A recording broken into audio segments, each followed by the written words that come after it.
Pour se confesser, il n'y a pas de loi absolue, car cela dépend de chacun. On ne nourrit pas de la même façon un enfant, un homme qui travaille durement et un vieillard. Si la confession est le moyen de retrouver notre liberté, est le moyen efficace de la restauration de notre dignité, de notre vocation, de l'appel positif qu'il y a en nous. C'est de notre responsabilité de nous confesser. Il ne peut y avoir de rythme fixe. Se confesser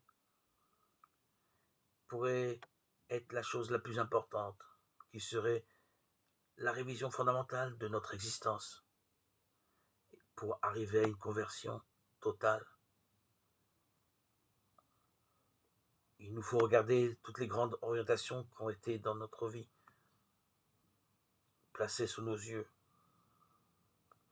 Il est sage de regarder ces orientations au moins une fois par semaine, la fin de la semaine ou le soir, avant de nous endormir.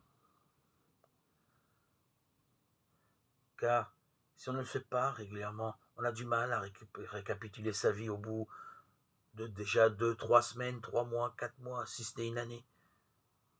C'est un travail de longue haleine, de patience, régulier, quotidien, pour pouvoir savoir faire ce qu'il nous est bon de faire pour venir à Dieu.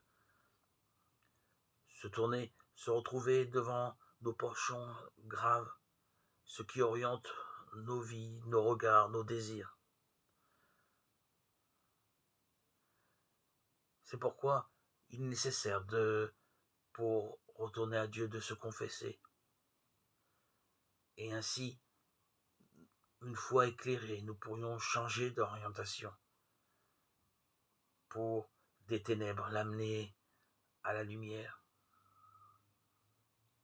Mais il ne s'agit pas simplement d'un acte, mais aussi d'une habitude à prendre. Même dans les zones qui ne nous paraissent pas essentielles, dans les plus petits détails de notre vie.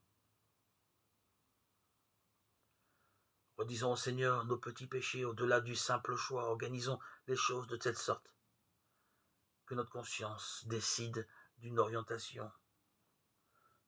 Dieu nous guidera sur le chemin.